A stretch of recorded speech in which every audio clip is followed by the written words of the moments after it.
Hello! Finally. I Kumusta? know, finally, eto, medyo puyat. So, Ano, ayun, okay ah, lang. Kumusta? ayun ba Finally! finally, okey. Yan ba yung puyat Oo. sa'yo? Yung itsura niya? Oo, di ba? Paano na Ayun. kayo 'pag hindi puyat? Ano na, ano na, Oo, sabi mo pinababa mo ko, pinaakyat mo ko? Ano yung sabi mo? ang alin? Papaakyatin natin. Yung sabi mo, Bakit? when I enter, yeah, paakyatin Yes, natin. Nasa heaven na ba ako, nasa EJ? heaven na, nasa heaven ka na 'no? Anyway, Hindi. yeah, Miss Cathy, how are things where you are right now 'no? Umuulan na ba? May mga hangin na ba diyan na that you can feel?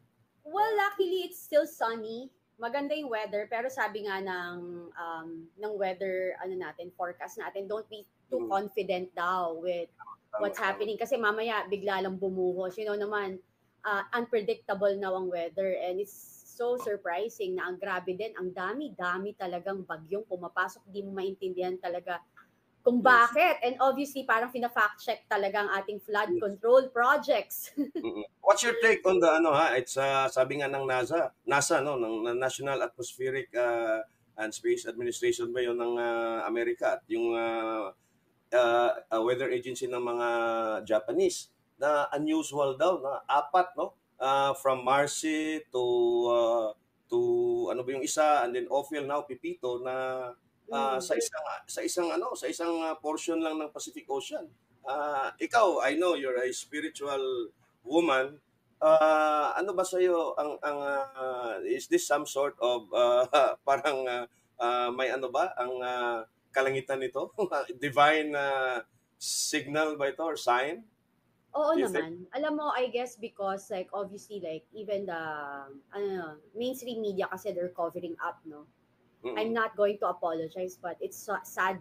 We're just doing like we're just telling the truth here na tinatago nila kung anong katotohanan na nangyayari sa bansa natin. And Mm-mm. for us to be able like para sa mga mamayang Pilipino na mabuksan ang puso't isipan is kailangan lang makita or ma-experience nila mismo yung mga totoong nangyayari at mapatunayan na may mga pagkakamaling nagagawa ang ating gobyerno. Hindi naman Mm-mm. natin nilalahat, pero yung mga pinagkagastusan, especially nung ating flood control project na bilyon-bilyon, bawat araw 1 bilyon ang ginagastos, walang napuntahan.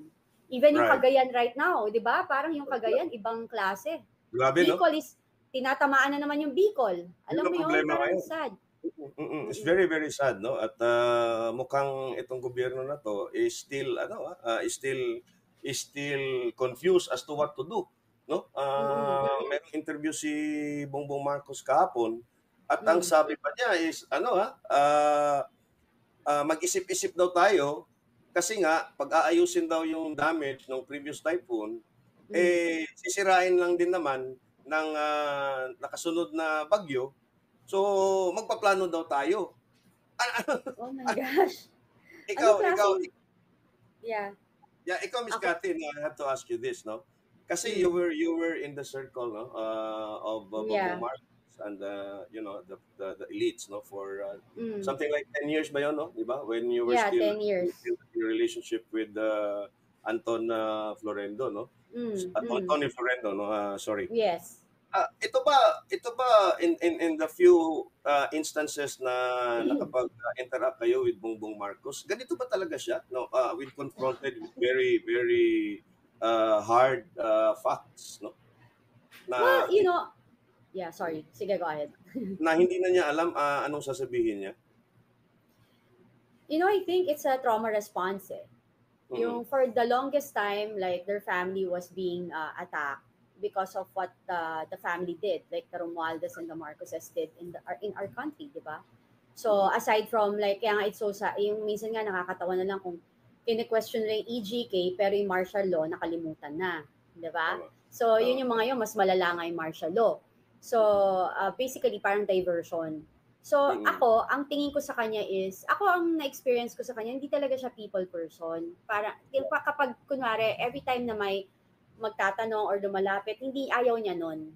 And I have Mm. like a lot of people whenever they talk to me, na-experience din daw nila, ganyan na Mm. ultimo magpapa-picture, parang ayaw niya talaga.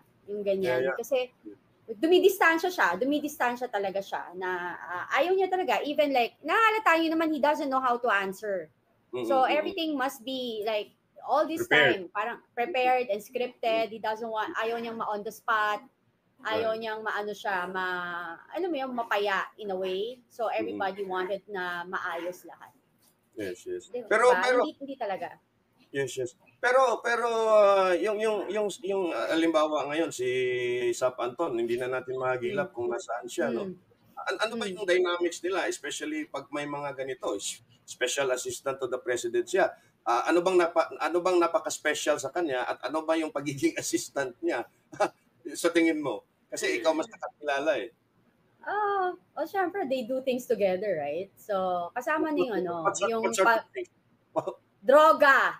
Ayan. Let's go straight to the point, 'di ba? Okay, Parang let's be realistic here kasi Right. I came out already. It's not Yes, naman yes. na 'di ba, hindi naman na kahit naman sino, sabi ko nga harapin niyo ako, sabihin niyo sa akin straight to my face. Sampalin niyo ako pag sinabing hindi sila nagdodroga. Hindi siya nagdodroga at all. Na-hospital na nga yan eh, naoperahan na mga ilong niya. 'Di ba? So, alam mo, maraming nakakakita. It's, out in the open with the people. They don't care. Alam mo, ang tao kasi pag sobrang feeling lang, dami lang pera, powerful sila. They don't care, which is what's happening now in Congress. Like, they think that they're handling the money. But, again, nakakalimutan nila yung Marcoses nga way back before kasi walang social media. They're so, they control everything. Ngayon, they cannot. Di ba? They their comment section nung time nung nangyayari kay PRRD, di ba? So, from there, nakikita mo, kina-camouflage talaga nila what's really happening. But they cannot stop the people at the end of the day. And I have to go back, Miss Cathy, no, doon sa, when you first came out, no? Kasi, I looked up the history, no? Before you were invited to Maharlika sa first interview mo, no? Somebody sent me a PM, no, to your link na nagpo-post ka ng mga cryptic post, no? At sinabi doon nung nag-send sa akin na former girlfriend ito ni Tony Boy Florendo at parang magka-come out na ata, no? And then you came out with the interview with Maharlika sa first time and then subsequent interviews at yun na nga, no, na you were also interviewed by Doc Lorraine Badoy doon sa SMNI and a couple more times I think doon sa SMNI, no? So after that first interview with Maharlika and up to now, wala bang nag-reach out sa iyo from the Marcos or Romualdez or the Florendo camp? At secondly, wala pa bang mga threats on your person? Threats, may mga nagsasabi lang pero walang direct threats kasi may bantay din naman tayo. Syempre marami rin naman tayong kaibigan dyan sa media, number 1. Number 2 is sa police, AFP, Marines, and may relative kasi akong taga doon. So, alam mo, I think nag-iingat kasi alam mo, ang mga military kasi very loyal yan. Loyal yan sila. And I think, sabi ko nga parang mas marami pa akong nagawang mabuti sa military kaysa kay Trillanes. Well, yes, going back on a lighter note, no? I have a good friend here in Cebu, no, who at one time was also president of JCI. At ang sabi niya, ilang beses daw kayo nagkita doon sa Davao, I think, because you were also at one time president of JCI Philippines. Ano ba yung JCI? So at kailan ba yon? That was 2016. It's actually a leadership training program for it's a non-profit organization for young entrepreneurs and young, alam mo, yung mga nag-uumpisang bata, mga 20s, ganyan, para matuto sila maging tamang leader sa ating bansa. So, it's JCI's Junior Chamber International. It's a non-profit organization. Like, we do charities and trainings, yun nga, to be a better person for the future of the Filipino people. So, ilang taon ka na-involved doon, no? And I understand you were still in a relationship with Tony Boy Florendo at that time. Yes, I am. It's a year, but I never, and I don't wanna. Ayoko nga magpresidente that time kasi alam mo ako, gusto ko lang talagang tumutulong behind the scene. Mahilig ako dyan. If you ask me, yung parang kahit dyan may mag-comment dyan, pag tinanong nyo sila sa mga tao, I really don't wanna, what do you call this, na nagpa-public masyado kapag tumutulong ako. Kasi in a way, parang, what's the point of helping? You just want to be, maging sikat ka? You want na matag ka ba na philanthropist? You know, even yung paglabas ko, yung mga interviews ko sa mga magazine ko, yung mga write-ups ko, before ako lumabas, sinasabi ko, I want you to tell my story, my real story from the past. Kasi I want to inspire people, not only yung ngayon, yung ano na ako now. I want malaman laan yung past mo. So, yun yun. Speaking of your story, no, this is my next question to you, no. Ipakilala mo naman yung Kati Binag before all of this, no. Yeah. Yung kung saan ka, kung taga saan ka, how was your Yeah. childhood, saan ka nag-aaral. Kasi brief summary of sino ba si Kati Binag, no, before she became Kati Binag. Well, I came from, my parents are Ilocano. My dad is Ilocano Chinese from Isabela, Santiago, Isabela. And my dad is Binag Puwa, basically. They're just not married, okay? Puwa with a U or an O? With a U.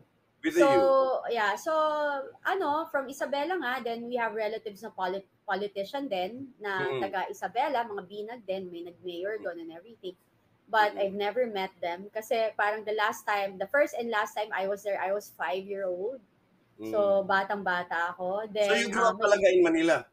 I did, yes. Taga Manila po ako. Then, my parents are not married. So, my mom is mixed blood siya. Japanese, Spanish, German, waray.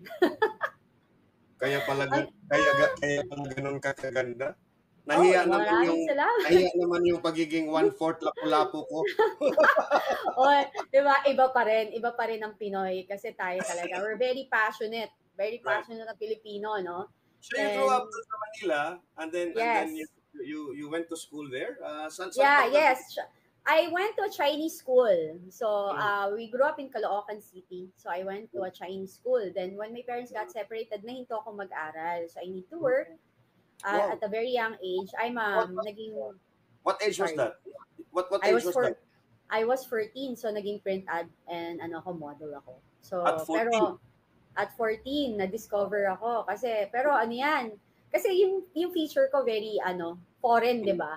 So, Japan, yung mga ganun. Parang kang Japanese, pwede ka maging Chinese, pwede ka maging Korean.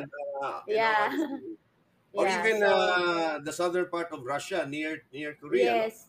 No? Parang ganun. Yes. Yung yun, even yung parang, yung sabi nga, may nagsabi sa akin when I went to Russia, parang yung look ko daw, meron yung mix na Chinese and Russian eh. May ganon. Yung slim, tapos hindi lang daw ako matangkad masyado.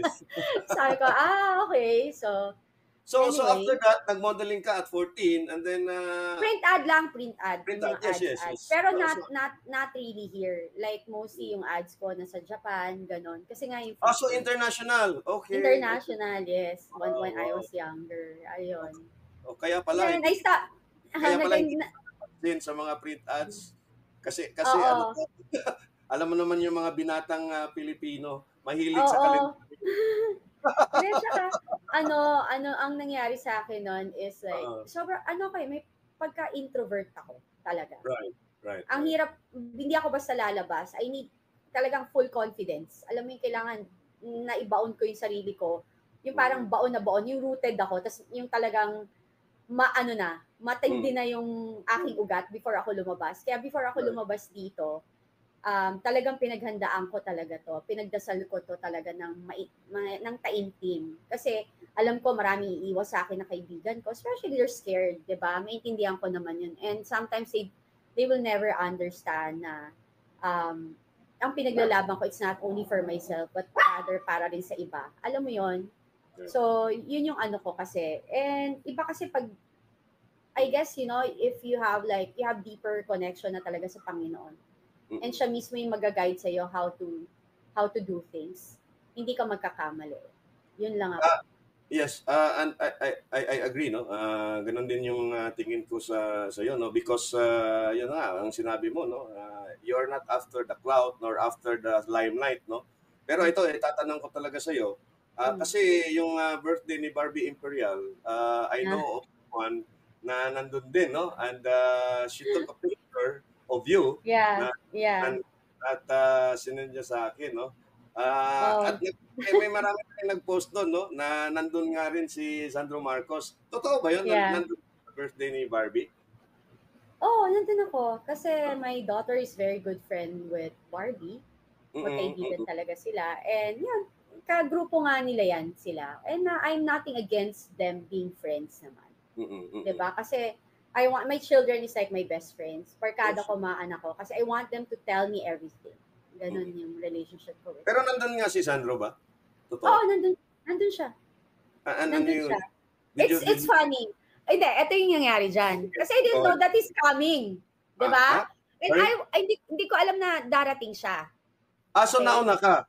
Nauna ako. So, alam Okay. ko na magkakaibigan sila, but hindi ko Mm, alam na darating siya. Dapat mm, hindi ako pupunta. Kasi I know, I was thinking, pupunta ba ako or hindi? Kasi mm, alam ko na the next day mag-aano ko. mm, I'm going to have an interview. Okay? right. Mm, So, what happened there is, nung dumating siya, sabi ko, okay, just, Lord, hindi to sinasadya. I don't wanna put Barbie na bad faith. Wala namang masama doon. We exactly. attended a birthday, di ba? Oh, So, right, right. nagkataon lang. Then, nobody knows talaga. Na yung Mm, daughter ko, nalaman niya na I'm going to go live uh, on the on the day itself. So, I'm going live, sabi ko sa anak ko. So, alam mo yun. uh, Ayun lang. so Yun. okay. Anyways, no. Now we go into the ano, no. The very painful event, no. Yeah. On October 13 nung sa Quadcom where PRRD Mm. appeared. No? Nasaan ka ba nun? Were you able to monitor or to watch the proceedings doon sa Quadcom? Actually, I was in Congress. Nandun ka talaga sa loob. Yeah, yes, I'm there. I'm in Congress. Hindi lang ako pumasok dun sa sa area.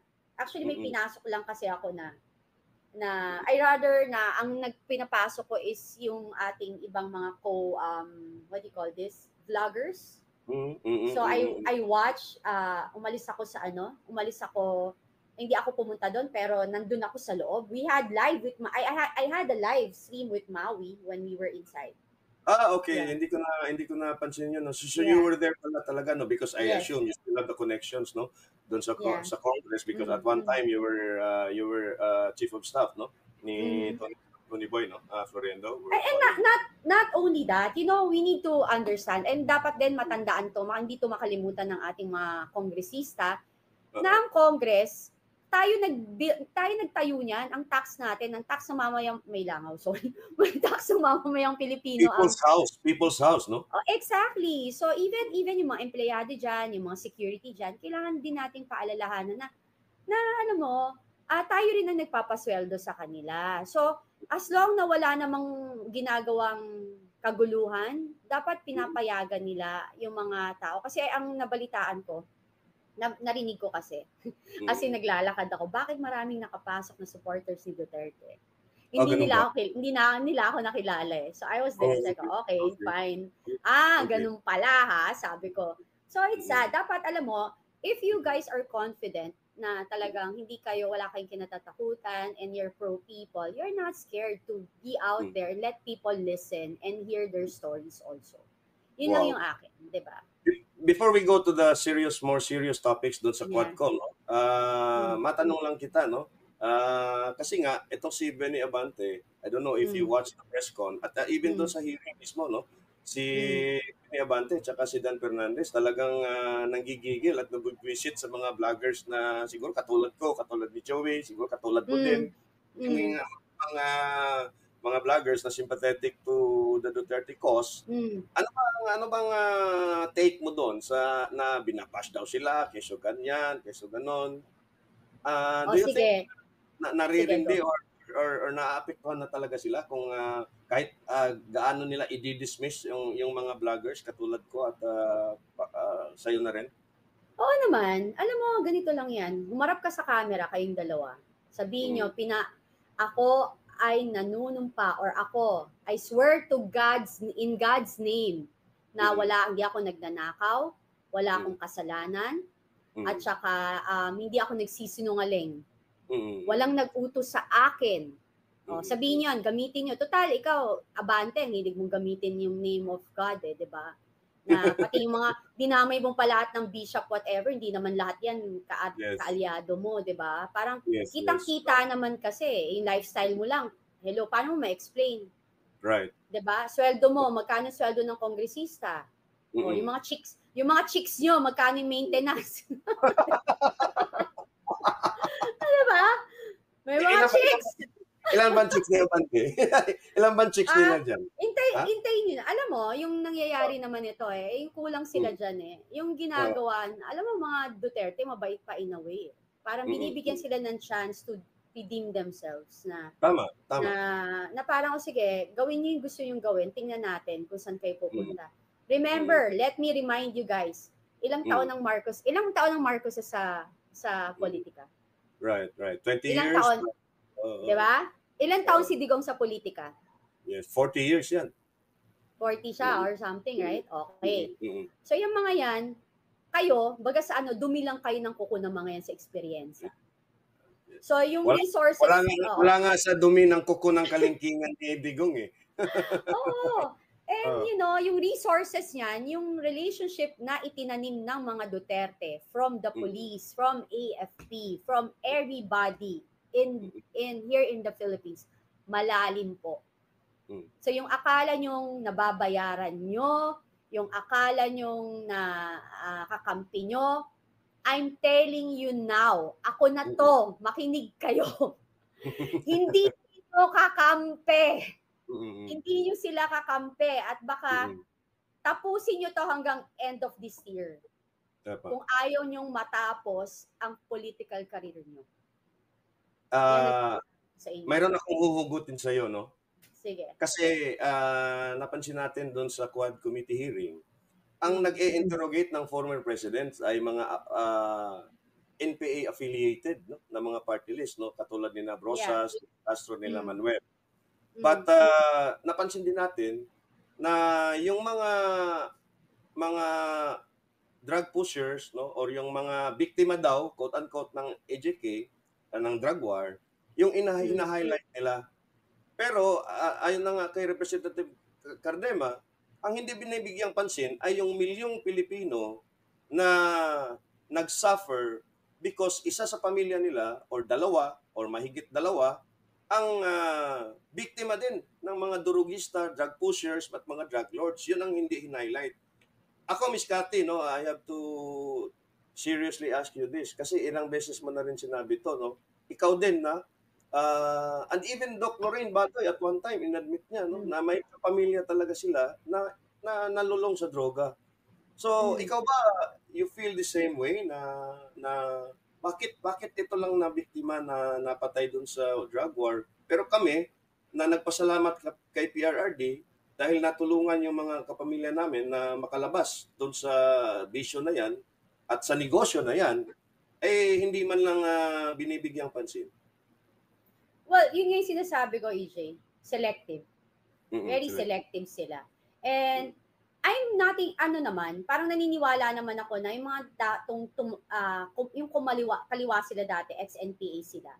Naniniwala naman ako na may mga taong willing namang magbago. Pero hindi mo matatanggal yung criminal minds. Alam mo yun? Naniniwala ako dyan na kung talagang kasi ako bullshit sa akin. Right. Yung mga party list na yan, na nandyan nakaupo dyan, ako biktima ako. Biktima ako ng addict, nagkaroon ako ng jowang addict, inapi ako ng addict, nagkaroon ako ng kapatid na addict. Okay, sabi nga nila, ang addict, victim. Diba? Yes. Addict yun eh. Pero, yung mga pushers, sabi nila, victim. Hindi. Hindi ako... Choice nila yun, diba? Choice nila yun. I'll go against it. Hindi sila victim. Sige. Nung nag-drugs sila, choice nilang mag-drugs. Nung nasasarapan silang mag-drugs, choice nila yon. Choice nila yon. Kaya nakakapanggigil na etong sa Quadcom, yung sila Brosas, kung sino pa yung mga yan, convicted criminals, wala kayong alam. Hindi nyo alam kasi hindi nyo naranasan na maging biktima. Alam nyo ba, I'm nothing hindi ko isinasantabi yung mga nadamay na biktima ng, alam mo yon, ng EJK, yung mga walang malay. Okay, we're on war sa droga. Diba? Mm. Ang kapulisan, hindi ko rin pinagtatanggol lahat, just to clarify. Mm. Ang kapulisan, kesa sila ang mapatay, gusto na lang sila na yung madepensahan nila yung sarili nila. 'Di ba? Mm. So, ngayon, kapag nagkakaroon ng barilan, nagkabarilan, hindi na nila kasalanan din kung merong mga balang lumipad somewhere. Mm. Ako, I have high respect dun sa mga biktima na walang malay. Pero wag niyong i-highlight masyado.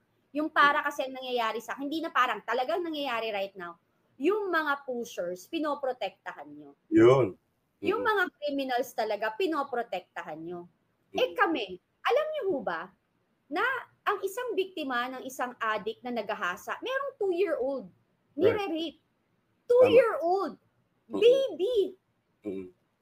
Meron ka nakikita, ninanakawan ng cellphone, sinasaksak na lang, kukunin na lang yung cellphone, sasaksakin, gagahasain, matatanda, lola, lolo, bubugbugin, kamag-anak mo, di ba?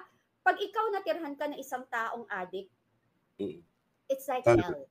Yes. Nakaw, kahihiyan, everything. And you know, yeah. And if I may add, no, Miss Cathy, no, if nabalitaan mo yung sentro ng child pornography dito sa Cebu is yung Cordoba, isang munisipyo dyan sa island ng Mactan. Yung mga nanay nila ang nagpapadala ng mga pornographic videos ng kanilang mga sariling anak na mga minor. At most of them, and in fact all of them or most of them, are in fact drug users and drug pushers as well. So, sad. So it's very, very sad na itong mga biktima na ito na hindi man lang nila hina-highlight or hindi man lang nila binigyang pansin, ay siya ngayon na medyo na-ostracize at pinagsantabi nila at binibigyang highlight ang itong mga pusher, yung mga kriminal na nan. Pero going back to the hearing, Ms. Cathy, and going back to the drug issue, no? May pare doon, si Father Flavi, na inamin na addict siya for 15 years, even while he was still inside the seminary. At ito yung isa sa mga taong ginagamit ata din ng ICC, no, para i-drill down si PRRD, no. And then you have a pastor, itong si Benny Abante, na ganun din ang sentimento. I know you're very active in your church, no. I am not a very religious man, no. In fact, I'm not religious at all. Ano sa tingin mo yung role ng church, especially the Roman Catholic Church? At meron ka bang nafe-feel within the church, the Roman Catholic Church, and even your church na medyo hindi na tama itong ginagawa sa Quadcom? Kasi merong pare dito sa amin sa Liloan, si Father Shano Ubod, no? Na talagang criticize the Quadcom hearing. Well, alam mo, ang diretso talaga mga pare, they know right and wrong. And they hindi mo mapagtatakpan ang mali sa tama. Or tama sa mali. Di ba? You know, ako, remember, okay, let's go back to like the history from the Bible. Total, ginagamit niya. Remember that Lucifer, Satan, is the #1 manipulator. He can pretend to be somebody. He will care for you. And the way I see it, the priest there, even yung nagsistart pa lang yung Quadcom, may misa eh. Tapos ang misa nila, kaya pinost ko yun eh. Ang misa nila is para sa biktima ng EGK. Pwede ba, di ba pwedeng biktima rin ng mga na permiso, di ba? Ng pusher, ng mga addict na yan. Bakit parang EGK lang? Alam mo yun, parang hindi nyo ba alam na maraming nasisira ang ulo na biktima, na nagpapakamatay? Na gusto, yung nagkaroon sila ng anak kasi na-rape sila, they hate their kid. And they ruin a life, 'di ba? So hindi lang kayo 'yan. Hindi lang kayo 'yan. Again, yung pamilya ng mga pusher na namatay. Yung sabi, walang kalaban-laban. Guys, hindi ako magsusorry sa inyo. Pero nabuhay yung pamilya ninyo. Alam ko mahirap ang buhay. Pero pinili niyang maging ganyan. So, you know, sa lahat ng ginagawa natin sa buhay natin, responsible po. Dapat po maging responsable tayo sa kahinat na. So, pero, yung yeah. Pero, sige, go ahead. Ano, kasi sa akin si Abante, ako, feeling ko hindi feeling eh. Sa akin to. Ako to. Hindi siya totoo. Okay. Pinasukan na siya ng demonyo. Tama. Pinasukan siya ni Lucifer. Ginagamit niya, nakakadire, na ginagamit niya yung name, yung Bible. Kasi kaya ng demonyo yan eh. Magbasa ng Biblia. Number one manipulator si Satan. Number one manipulator. Ipapafeel niya you're so confident, you're so great. Para makalimutan mo na may mali kang ginagawa. So, ganun din yung pari na dyan na, o katulad ng paring yan, okay, sige lang sabi niya, tutulungan ko yung biktima, yung mga gusto magbago. Dapat meron ka rin program doon sa mga victim itself ng mga addict. Yun. Hindi ka one way lang. One way street ka eh. Huwag kang peke. Ang peke-peke mo. Ang plastic mo. Nakakahiya ka. Galit na galit ako sa'yo. Dapat matanggal ka sa congregation eh.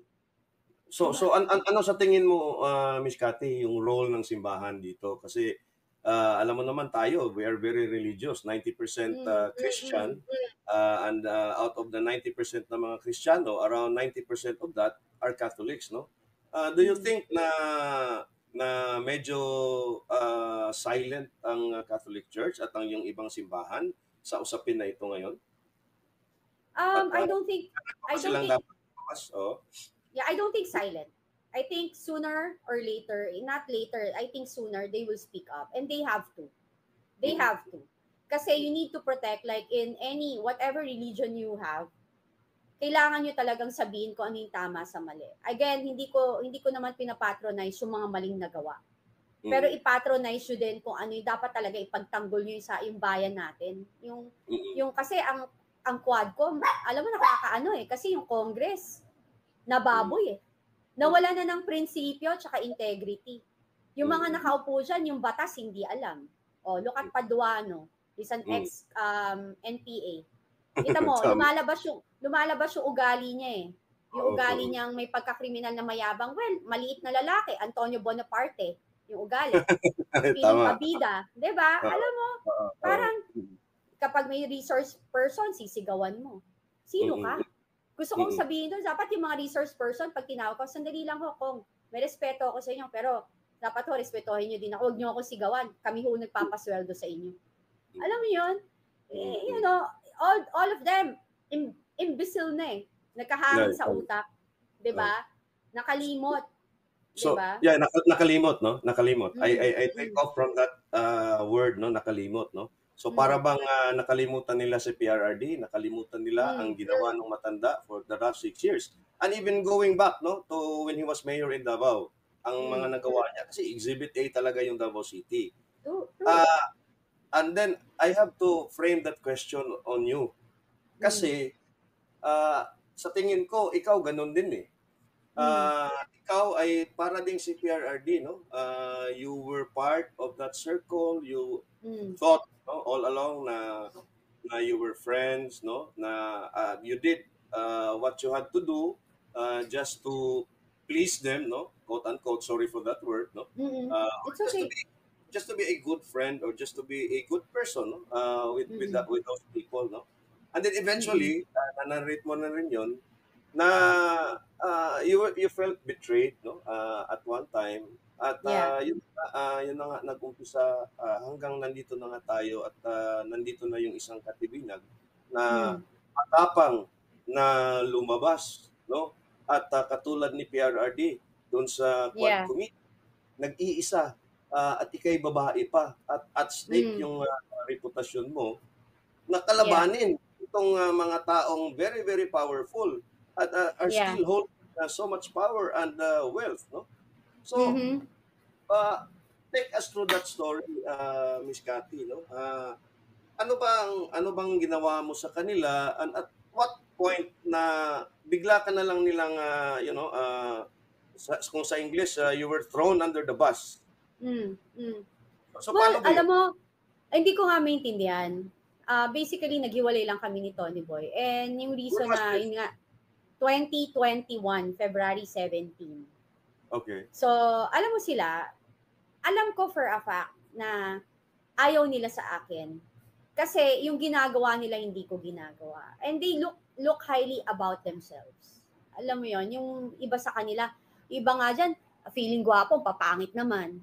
Feeling nila may pera lang sila pero papangit naman. Yun nga, hindi ako feeling gwapo, ha? Hindi ako feeling gwapo tapos wala akong pera. sa sama ng ugali, 'di ba? Yes, Parang yes. aanin mo kahit gaano kadami yung pera mo kung sama ng ugali mo, wala yan. Tapos magkakasakit ka Mm. pa. Kaya most of them may mga sakit. Bukas Tama. makalawa, baka matigok yan. I hope so. Oh, I Oh, hope. Ako. sana ngayon na. Oh, meron Oh, na okay. yan. Meron nga. Maniwala ka sa akin. Next week, baka Okay. meron na yan. Next week. Next week agad. Mamaya, mali mo tonight.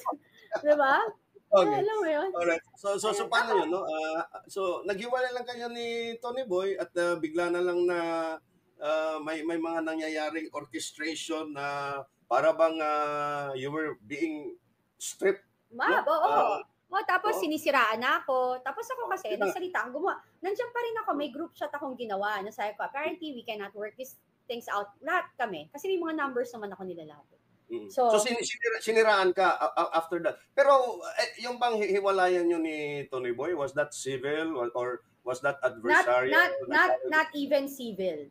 Tapos, even yung, kasi ako, syempre, yung bahay namin sa Alabang, you feel, that's our home, di ba? So, yung 10 bahay years, namin no? yes, yung bahay namin sa Alabang, so, minsan umaalis ako kasi, mababaliw ka eh. Kasi isolated ako. In-isolate ako ni Tony Boy. I don't go out. I'm not really allowed to go out kasi Even when you were still in a relationship, talagang yes, kailangan lalabas. kinulong ka, no? Kasi ano, So siloso talaga siya, no? in a way, seloso siya talaga. Kasi, syempre, protect niya kung, we're 25 years younger ako sa kanya eh. Right. So naintindihan ko yon in a way. So, parang nung nararamdaman ko na, bakit attend ka dyan? Biglang, kunwari, papa-attend na niya ako. A-attend naman ako ng event kasi nasa fashion ako eh. That time, na na-meet ko siya, I have a fashion school before, alam mo yon. Oh yeah, you were fashion consultant to some politicians, right? Yes, and image and fashion consultant for celebrities and politicians. Yun. All right. So go ahead and then yeah, tas just to parang pag-a-attend ako. At first pumapayag siya, then eventually kami maraming pogi diyan, no? Marami kasing bata diyan. And if you love a person, you don't want them to feel na insecure or like makikipag-away ka pa na bakit ka nagsiselos? No, ako, I will just, sige, uwi na ako. Hindi, ano ka ba? Ikaw naman yung mahal ko eh. You know what I mean? Kasi totoo yun sa heart ko. Yes. So, it started there, even pag mag-gym ako, at first, papayagan ako. Tapos, nung huli, sabi niya, hindi mo na kailangan mag-gym, sexy mo na. So, I end up like, hiring my own trainer, bahay na din. Para wala nang issue. Diba? Parang kasi ako, mas gusto ko, ako kasi, alam mo, pinalaki ako ng tatay ko na when you're in a relationship, ang lalaki dapat ang nakapantalon, and you need to submit yourself. Yun yung ko, hindi pwedeng ikaw, kailangan yung lalaki. So, ganun ako. So, I just do everything. So, doon nag-umpisa ang conflict nyo? Hindi, wala pang conflict. Doon nag-umpisa ang conflict ng mga friends kasi nawala na si Tony Boy sa kanila. Okay. Nagbago kasi siya in a way. Kasi nung mga 6 months kami, hinihiwalayan ko siya. Sinabihan ko siya na hindi ko kaya yung lifestyle. And I rather choose for us to be friends and gawin mo yung gusto mo. And ayoko mawala na respeto sa'yo. Mas pinili niya na, sabi niya, matanda na ako. Mas gusto ko na ikaw yung kasama ko kasi yan yung hinahanap ko, mag-aalaga sa akin. Ganyan. So, nainis sila doon. Kasi si Tony Boy, hilig man libre niyan eh. So, alam mo na ano pa yung mga nililibre. So, nawala yung benefit, di ba? So, visit sila sa akin. Alam mo, to the point, alam mo ba, EJ, mangkukulam daw ako, ginayuma ko rin si Tony Boy. Sino may sabi nun? Sila! Tapos sinaniman pa nila ako ng kung ano-ano na sa bag ko. Tapos, si Tony Boy kaya may kakilalang mga manggagamot. Taga Manila ako, no? Taga Manila ako, yung bagong-bago kami, sabi niya, nakulam ako, pinagamot niya pa ako, baliktad, parang, kaya sabi ko, hindi naman siguro ako ganun kapangit, di ba? Hindi ko kasi sabing napakaganda ko, pero hindi naman ako ganun kapangit, tsaka, 25 years yung gap namin, di ba? Tama. Alam mo yun? So, parang pinabayaan ko lang yung sabi ko, you can say whatever you want, di ba? Bahala na kayo. Tapos sabi, meron pang, ba't hindi siya tumatanda? Makukulam nga talaga siya. Sabi one time niya, mga tanga, ang agang natutulog niyan, tsaka walang bisyo. tawang-tawa rin ako minsan. Dati umiyak ako eh. Eventually, sabi ko, okay. ang hirap pala minsan talaga maging cute. Pero all throughout those years, no, did you keep your relationship with your former friends, yung mga kababata mo, yung mga kaklase mo, yung kapamilya mo, Hindi. while in that, so you isolated yourself from your family and your own friends. At doon ka Yes. na lang talaga nakatutok, no? So literally, nakakulong Mm. ka, and emotionally, and yung mga karelasyon mo, pamilya at mga kaibigan ay nakulong ka na rin, no? At hindi mo na rin sila nakikita at nakikipag ano. Hindi. Yeah. Talagang Alam mo, yun, your part, no? maraming magte-testify niyan. Kasi ang nangyayari sa akin is, I'm very konting-konti lang yung close sa akin. Konting-konti lang. Sobrang konti lang. And masasabi ko yung mga naging close ko na yun, wala talagang masasabi sa akin. Yun lang yung maipagyayabang ko in a way. And nakita nila yung incident na kapag gusto ko silang makasama, may time na pag madalas ko silang kasama, maiirita na yung ex ko. Tapos parang may incident na isasama naman niya. Pero gusto niya kami lang talaga. So may time na aawayin niya. So kaysa awayin niya, gagawa ng issue, ako naiiwas, mag-apologize ako sa mga tao. May one time nga babanggitin ko si Wency Cornejo. Wency Cornejo of anak ni Mel Chanco. Yes, oo, may one ano time. Ano ba yung banda niya nun? Ano yan? Yung ganon, yes, okay. So, Jessica, oh my gosh, sorry Wency. Wency is a very, very good person. Ang sweet na tao. So one time, he was in Davao. So I invited him sa restaurant ko. Then sabi ko, tara, let's hang out together. Sorry yung puppies ko. No problem. So, pwede maging puppy, volunteer. Oo, Tapos, he was there, so lumabas After kami. Image pala yung banda. After Image, diba? Tapos, habang may buhay, yung kanta niya, napakaganda nun. Yes. Yan, diba? Actually, pwedeng kanta ng natin, ng bansa natin yan eh. Right. Diba? Nidigong yun. Oo. Tapos, we went out. Magkasama kami. Miss namin isa't isa. So, kapag malambing kami, I'm very touchy ako na tao with my friends. And most of my friends are gays. I love them. Alam mo, professional gays. So, nag-hug kami, tapos nasayaw-sayaw kami, ganyan. Nagselos si ex. Nagselos? Nagulat na lang ako, nawala siya. Nawala siya, he was with you? He was with you? Yeah. Tapos umalis siya, umalis si Wency, nawala. Sabi ko, nasa na to? Tapos naka-off na yung phone niya and all. The next day, nalaman ko na lang, na-threat na pala siya, napapatayin siya pag di siya umalis, yung gano'n. Wow. So, ganun talaga sila ka-extreme, no? So, even a guy like Wency, no? Threatened physically, no? Pero, let's cut the long story short, no? Saan ba humantong na talagang you decided na hiwalay na kami, and then ilang buwan nang naghiwalayan kayo ni Tony Boy na nag-umpisa na rin yung pag-besmirch, no, pag-atake sa iyong person. Nung pa lang, yung kasi ako yung nakapaghiwalay eh. Ako talaga, ako yung nag-decide kasi ang ginagawa niya sa akin is umaalis siya ng bahay, tapos nagpa-party siya, nagbibisyo sila, grupo sila. And alam mo, even dyan sa Senate, marami tayong kaibigan, alam nila yan. Alam nila. So, ako before ako ang dami ding nag-send ng info sa akin, mga pangalan na involved doon sa even those people na nakita talaga nila in person, mga senador daw. Mga senador ngayon, to be honest, no, nandun sa Davao, no, sa Pearl Farm ba 'yon, no? Yes. Meron daw favorite spot sila. Yes. No? Pero may tanong dito, sa Quadcom meron ba? Oo naman. Sa Quadcom? Meron. Okay, guys, meron daw sa Quadcom, Meron. Nagpupuro, no? Sabi ni Miss Cathy, sino ba yan? Titingnan natin yan. Ayan, Meron. Sasabihin ko sa'yo behind the Hindi, alam mo, Kaya nga Dami mo ano na na. sige, okay, go. Oh, Okay. dapat talaga magpa-hair follicle test kayo. Yun. Talagang hindi Yun. kayo gumagamit.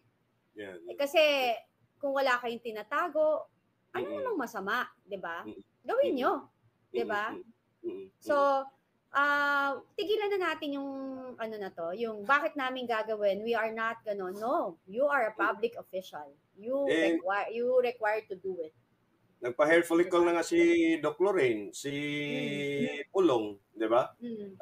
Inday Sara challenge them, no? Na mag-hair follicle test sila at yung kay Inday Sara nga may neuropsychiatric exam pa. Yung sa Oh, kanila, hair follicle lang hanggang ngayon wala. Pero Miss Kat, dapat ata sila rin psychiatric exam kasi meron silang sariling mundo nila na they're so powerful na walang katapusan yung power nila. Alam mo, 'di ba, sabi ko nga kapag kami nga ni Maharlika nag-aano, bukas makalawa. Malay mo, yung sinasakyan nilang binili lang chopper tsaka aeroplano mag-crash. Yung Yes. magandang kotseng sinasakyan nila, bigla silang maaksidente. we will go to those powers, no? After manarate mo kasi inumpisan ka na nilang minasama ka na sa publiko even if nakarelasyon ka pa kay Tony Boy, di ba? Kasi hindi na nga sumasama sa kanila, no? And then eventually naghiwalay kayo. And then you told me no na after doon sa hiwalayan na yon, after doon na sinisiraan ka, even your properties ay tinangkapan nila or in fact nakuha nga nila yung iba. At doon ka na talaga yung you were so disappointed, no? At kumbaga nag-iinit yung ano mo sa galit, no? Bakit ganito ang ginagawa sa iyo na wala ka namang ginagawa sa kanilang masama. So exactly. ano ba 'yon? And then we link it to the powers that be now who are the same people, no? Yes. Na nasa likod ngayon ng Quadcom. At saka alam mo nangyari doon kasi alam mo nakakalungkot yan sa grupo na yan. It's really money for them. It's all about money. Like, even me, my relationship with my ex, at talagang ang ginagawa nila sa akin is like, pinipresyohan nila yung pagsasama namin na she doesn't deserve to have this. Manong, tanggalin mo yan. Manong, kunin mo to. Yun nga, meron nga di ba, even yung may mga kotse, may evidence ako. Sabi ko nga sa'yo, may makukulong kasi automatic yan, carnapping yan Wala ako dito sa Pilipinas, binenta yung kotse na nakapangalan sa akin, na transfer tsaka na benta. Yes, diba? Yes. Pinagbibigyan ko pa binibigyan ko pa sila ng chance. Pero by December, pag hindi sila bumalik sa akin at ayusin nila yan lahat, makukulong sila. Ipapublicize ko yan kung sino sila. Even yung bahay namin when you live together. We live as husbands and wives. Right. And ang dami dyan na, alam mo yung tawag ko nga, soul sultan, at saka yung kiss ass na nakialam. Soul sultan? Soul sultan. Diba? Yung mga yan, yung mga feelinggero na meron sa Amerika, may bahay doon na binili namin, binigay niya sa akin. So merong isang lalaki, actually brother-in-law ni Inigo Sobel yung guy. Yes. Inigo Sobel is the father of Bianca who is the social secretary ngayon, no? Oo. So yung guy na yun. At si Inigo din is may-ari din ng isang polo team along with Martin Romualdez doon sa Espanya, di ba? Yes, oo. So basically, ang nangyari dyan is kasi you thought family friend. So, kailangan namin ng tao mapagkakatiwalaan to manage our home. Kasi trading company naman siya. So, siya yung kinukuhanan, siya yung pag may pinapabili, siya yung tinatawagan ng mga tao, tapos nag-charge lang siya a certain percentage, ganon.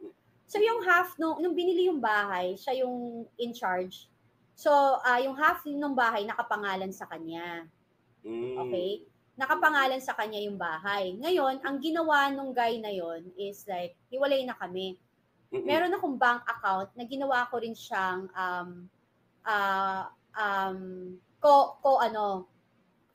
anong tawag dito? Joint kami. Kasi, pag nag-shopping ako, may binibili akong mga gamit, sina-charge na lang doon, dinideduct na lang para madali niyang tanggalin. Okay? Right. So, ang nangyari niyan, yung bahay na yon, syempre siya in charge. So, yung mga bills, yung mga charges, siya nagbabayad, di ba, muna. Tapos, binabayaran siya ni Tony Boy. Silang dalawa nagtatransact. Syempre, husband and wives kami, di ba? So, siya nagbabayad sa kanya. Okay, these things happen, naghiwalay kami. Ang pinalabas niya, nagkakasuhan kami sa States. Ang pinalabas niya sa States, ever since na yung rightful owner siya ng kalahati talaga ng property, siya ang may-ari. Tapos, ever since sa billing property, syempre may resibo siya, di ba? Right. Chinarge niya sa akin, sabi niya hindi ako nagbabayad. Syempre wala akong resibo, na kay Tony Boy lahat ng resibo. So, ganun ang ginawa nila sa akin. Tapos, ang ginawa pa nung guy na yan, sabi ko kasi, alam mo, dapat isusurrender ko yung property niya. Marami naman akong sinoling property. Kasi gusto ko ipakita sa iyo na walang point. Property ko sa Davao, sinoli ko lahat sa kanya yan. Oh, really? Sinoli ko. Kasi walang point. Sabi ko, hindi na ako babalik. It's so painful for me. Diba? So, may mga property lang na kinip ako, yung pinagbentahan nga doon, dinonate ko pa. Alam mo, dahil sa ganun, kasi sabi niya, pag wala na akong pera, babalikan ko siya. O di sabi ko, ubusin natin. Diba? Alam mo yun? So, syempre, I'm hurt. Diba? Parang minahal kita dahil hindi dahil dyan sa pera mo. Alam mo yun? So, everything talaga, tama ka talaga, no? Everything for them is pera. Akala nila, mabibili talaga. Pag may problema, pera. Even with me, hindi siya marunong mag-sorry. Hindi siya marunong mag-sorry. Bibigyan niya ako ng car, bibigyan niya ako ng relo. Ganun siya. Hindi siya nagsusorry. So, I was so nung yung guy na yun sa States, chinas niya ako ng ganon, di ba? Parang lahat, na-shock ako. Tapos, dapat yung isusurrender ko na. Pero the way he talks to me kasi, dapat pumirma ka na isurrender. Yung parang, inaano niya ako, I still have the chats. Na parang sinasabi niya, pumirma ka na ng, ano yung term? Nakalimutan ko na. Para pirmahan ko na maibigay ko na yung authority na sa kanya na. Special power of attorney or quit claim? May isang term quit claim. Quit claim. So, sabi ko, ba't ako pipirma ng quit claim? Sabi ko, sa akin din yan, di ba? Sa akin yung house yan eh. Tapos sabi ko, I'm planning to visit, to check the house. Kukunin ko lang yung mga gamit ko. Alam mo, ginawa yun. This was anong year? 2021, end of the year. Okay. Alam mo, ang ginawa ng guy na yon. Sabi niya, eto, pwede, kaso pa rin yan eh. Kasi nawala yung mga gamit ko. May jewelry ako doon, may mga tinago kong watches, bags, damit. Sabi niya, pinadala ko na sa Manila yung gamit mo. Okay. Pinadala ko na kay Tony Boy. Sabi ko, tanga ka ba? Sa akin, tanga ka ba? Ba't mo papadala? That's my personal things. Wala kang right doon, di ba? So, that's stealing na. Pinalagpas ko yon, EJ, pinalagpas ko. Ang inisip ko that time, nautusan lang. Pero nung ginawa niya to lahat, yung pangaharas na nagsinungaling siya na hindi ko binabayaran, si Tony Boy nagbabayad and we're couple. May ano kami eh, 'di ba? Basically meron kaming ang tawag ito? Common law marriage. Common law marriage and everything, 'di ba? He's married, 'di ba? Meron niya. Pwede ko nga habulin si Tony Boy eh, kahit married pa siya kasi 10 years kami. Alam mo 'yon? Yes. And we live together. So, hindi ko lahat ginawa yan, EJ. Pero sila non-stop. Bumalik ako ng Pilipinas. May bisita kami. Dinala namin sa mga clubs dyan sa BGC. Pinalayas ako. Ban ako. Yes. Wow. Yes. Ganyan sila. Wala silang pakialam. Babae ka, lalaki ka, bakla ka, tomboy ka, matanda ka, bata ka. If they want to bully, they will bully you, which is what happened to VP Sara Duterte. Kaya ako nag-came out. Kasi talagang, hindi ko naman alam, hindi ko nakikita. Tapos nakwento lang sa akin isang close friend ko na close kay VP, na grabe ginagawa na. Wala silang utang na loob. No matter how much emotion, trust, and effort, relationship you will give to them, they don't care. They will humiliate you, no? In public talaga. They will. Wala silang kwentang tao.